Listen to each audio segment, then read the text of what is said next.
Hello everyone, I'm the Peculiar Pisces and welcome to my channel. Today is Monday, September 16th, 2024, and I am back with Flosstube video number, ooh, I didn't even check. Flosstube video is this.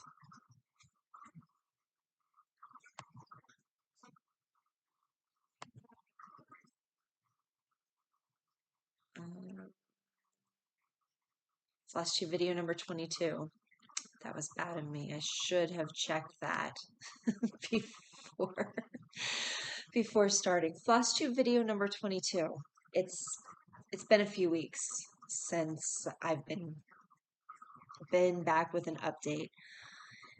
A plague of pestilence has been visited upon my house. It was like everybody was sick. First it was my husband, then it was my oldest, and then I started to, because the seasons have been changing here in Colorado, and like I just doubled up on my allergy medicines and, did the nasal flushes and stuff, and I was good. But then last week, my youngest, gosh, so we went camping Saturday night and came home Sunday. And I thought maybe my youngest had ended up catching a chill. So, what was it?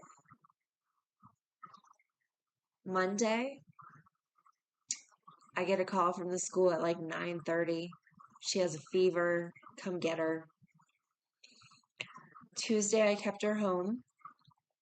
She seemed to be fever free from the evening and in the morning, so I sent her back to school on Wednesday.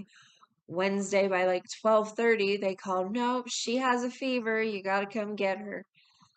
Then Thursday, I noticed that she really wasn't talking very well. And so my youngest, she's 7, she'll be 8 in December.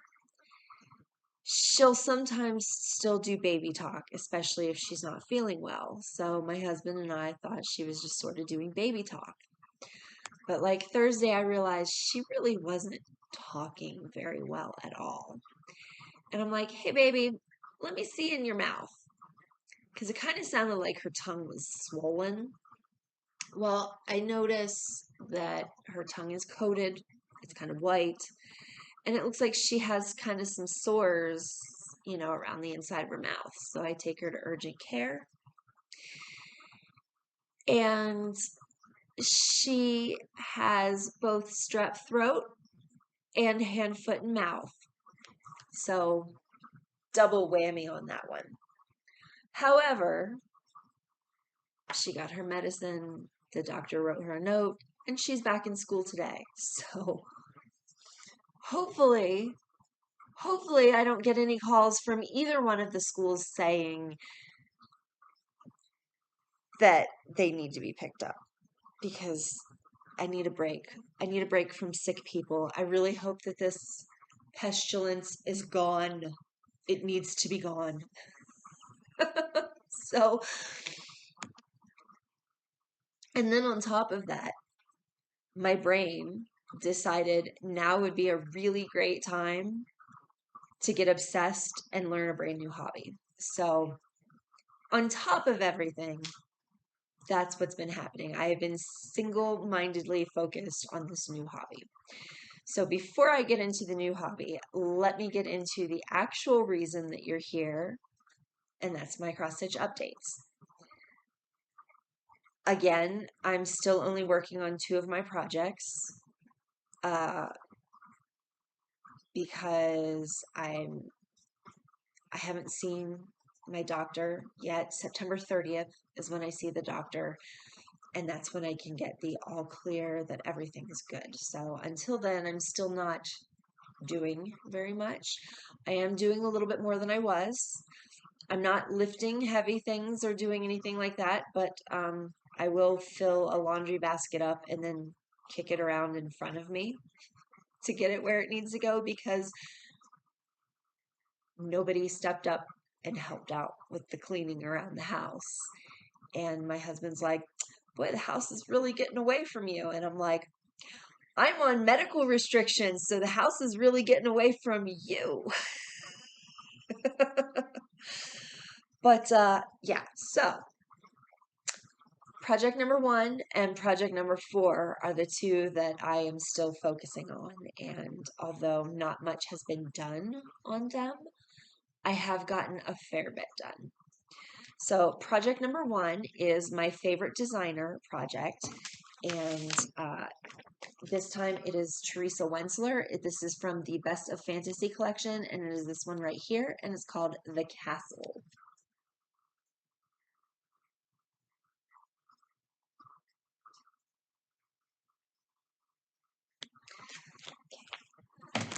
And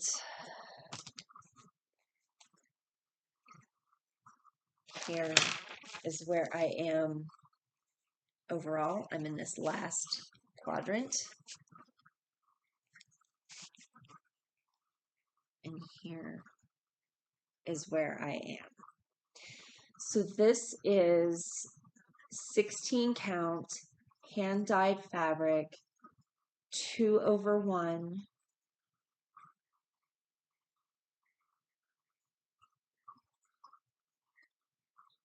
And I've just been working in the rocks and like bringing it down to where the dragon is, but working in the rocks. I'm picking the top color, that hasn't been done at the top. I am using that string, I'm finishing it out in that section, and then if I can find it and not have to count more than 2 or 3 squares, then I will, go to the next area and finish out that color. Before I'll finish out that string of color before I move on to the next symbol. I'm just bringing the rocks down, and I'm just sort of trying to bring it down and around the dragon's tail and finish out the rocks over here. Then I want to focus on the dragon, and then finish the rocks in between. I have put in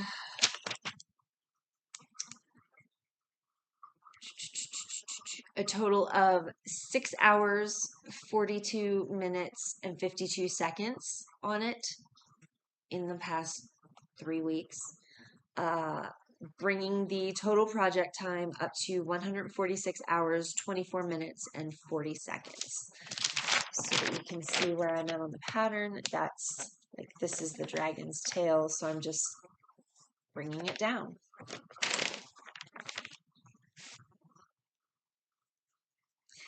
Okay, and then project number 4 is my Stashbuster piece, and that's the one that I work on while I'm waiting for the kids in the kiss and drop lane. And now again, on this, okay. It is a Plaid Bucilla kit. Donna Dewberry is the designer, and it is called Hummingbird and Floral.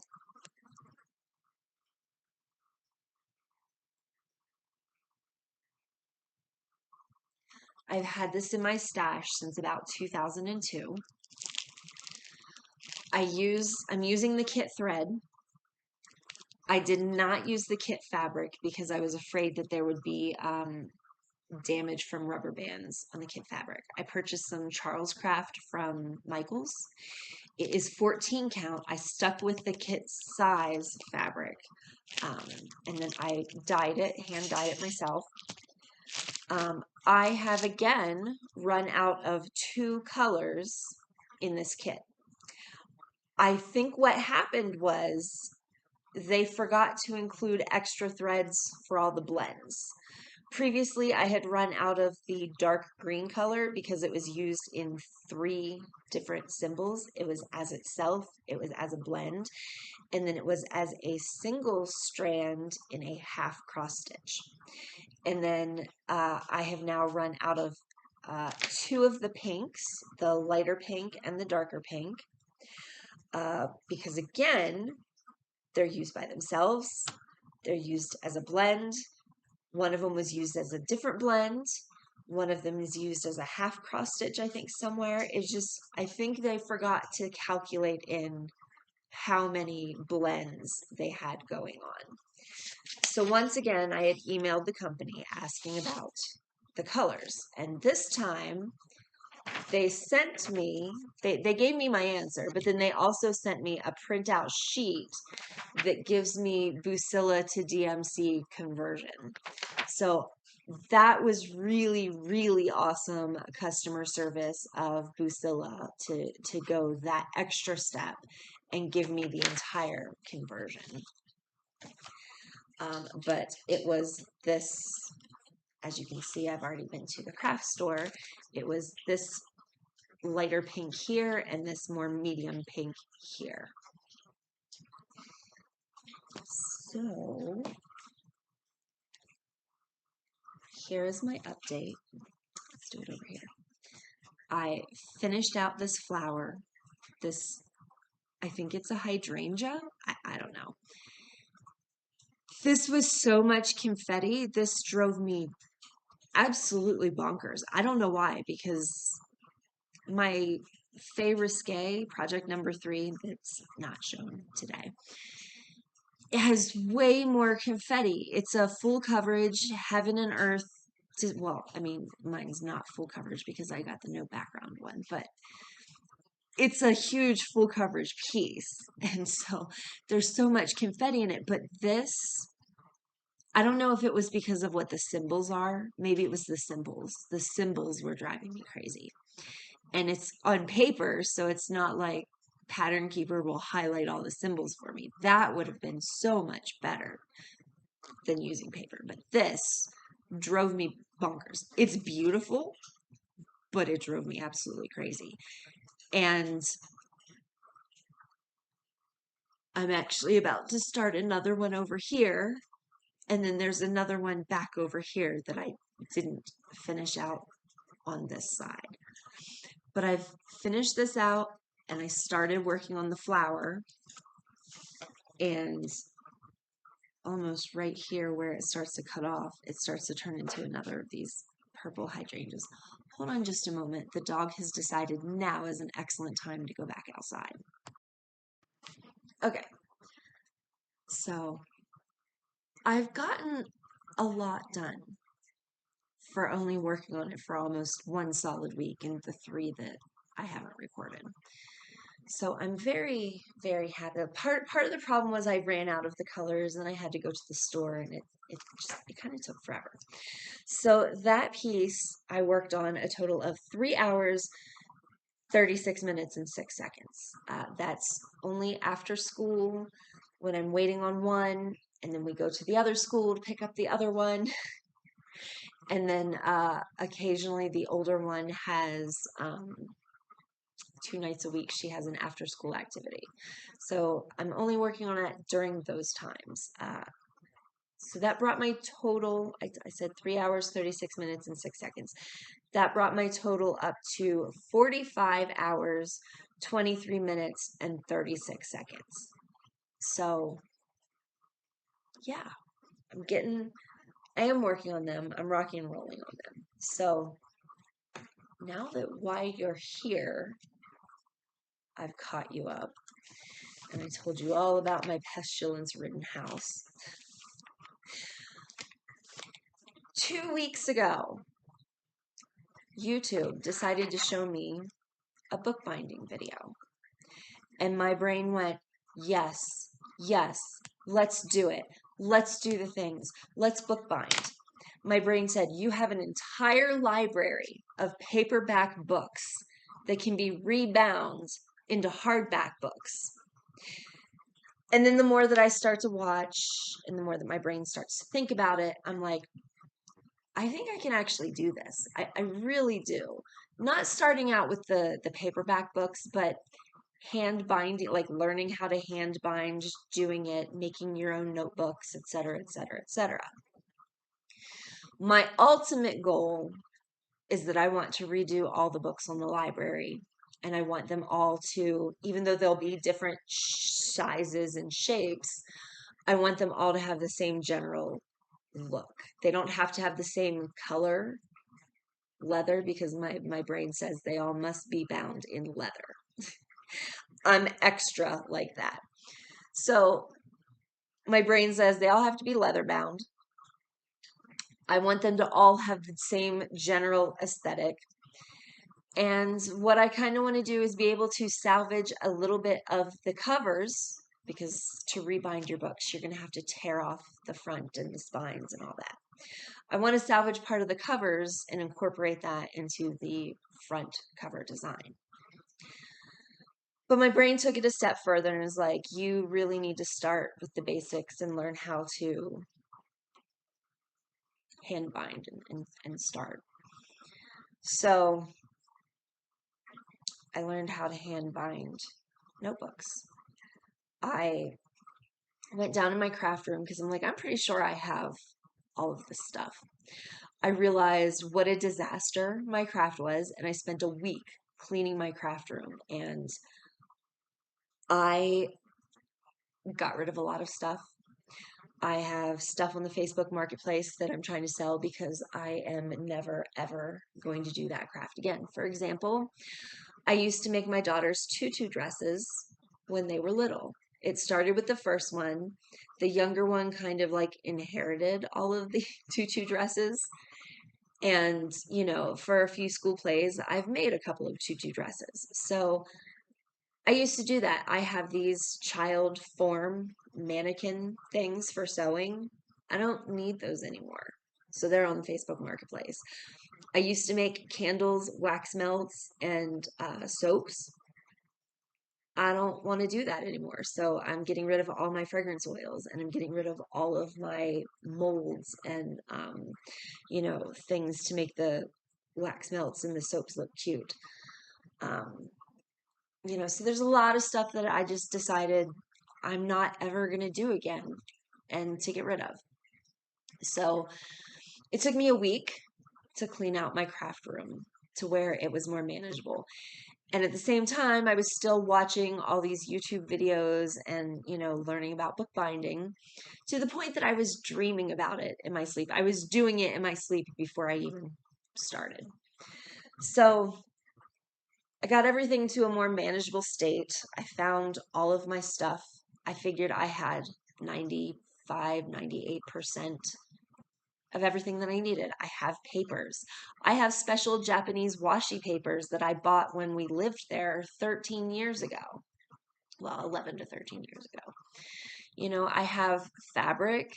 I have fusible interface. I've got bone folders. I've got piercing tools. I've got everything that I needed. The only things that I did not have is chipboard or Davy board, the PVA glue, and there was one more thing. Oh, mull. I had to buy mull, which I could have just used any of my fabric or tulle or cheesecloth. So I really didn't have to buy the mull, but I did. So I decided I'm going to make a book for my husband and a book for myself. I picked out the papers. His is made with, let me grab them so they're not quite so far away. His is made with washi paper with a fabric binding. Mine is a fabric binding with fabric cover. So I picked out his first. I didn't want to use washi paper for the whole thing because that would just be a lot of washi paper. But I picked out a coordinating paper that I had, and I picked out a ribbon. And then I went so far as to print lines on the papers, and I picked out, I got the RGB number and, you know, made it match the book. And I did the same thing for his, for mine. For his, I made his a lined journal. For mine, I made it a bullet journal. So, brand new craft. These are my first two books. I can only improve from here, but I am super, super proud. Here's his. This is the back. I've got a spine. I've got a ribbon in there. I've got end cases.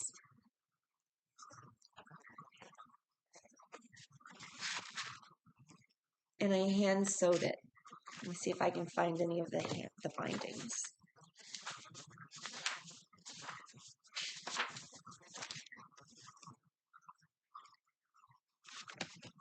So I made my husband a book. It's in A5 journal size. Here's mine. Mine has the same fabric binding that his does, but then I overlaid some lace on mine because, again, I'm extra. It's the Wicked Queens on the front and the Wicked Queens on the back because mine's fabric and I have so much fabric. I have so much of this fabric and I have the same Wicked Queens with the different backgrounds. Because it was fabric and fabric, I didn't want the fabric to fray, so I added a lace ribbon just to sort of seal the fabrics in. Here's my inner end papers. I printed my, can you even see, my dot journal in a pink color that matches. I sewed mine in with white thread. I didn't have any pink that matched. But I made 2 books. And I'm really proud of how they turned out. And this has become a new obsession. So I might start showing you notebooks and things that I've made because I made these. I know it seems so silly because I cross stitch and I do things, and I have an idea that I want to make a cross stitch planner and I want to cross stitch the front cover. So, you know, like I have all these plans and ideas on books, journals, notebooks, sketchbooks, but they're both A5 size. They both have ribbons. I, right now, am absolutely terrible at cutting the edges. I, like, mangled. His, I worked a little bit better on, but mine, I have mangled the edges. Like, I have a V right here. I mangled these edges because I'm not good at taking a ruler and slicing down paper after paper after paper, but I made these. I'm really proud of these, considering that I just learned about this hobby 2 weeks ago. That's what my brain does when I get obsessed with a hobby. I start pouring myself into it. It's all I can do until I'm dreaming about it. When I'm dreaming about it, it's like I'm actually doing it. So it's like I'm getting experience doing it in my sleep. That's how my brain works. So thank you so much for joining me this week. And I should be back next week with more projects, more updates. Wow, my brain just tried to check out there. I should be back next week with more updates on my projects, provided that nobody gets sick. In a few weeks in October, it's fall break. I don't expect to get much work done on anything during fall break because that's how it was at the beginning of the year when they would go on their breaks, like spring vacation. I don't have the time. I don't have the energy. So anyway, I should be back next week, and I will see everyone then.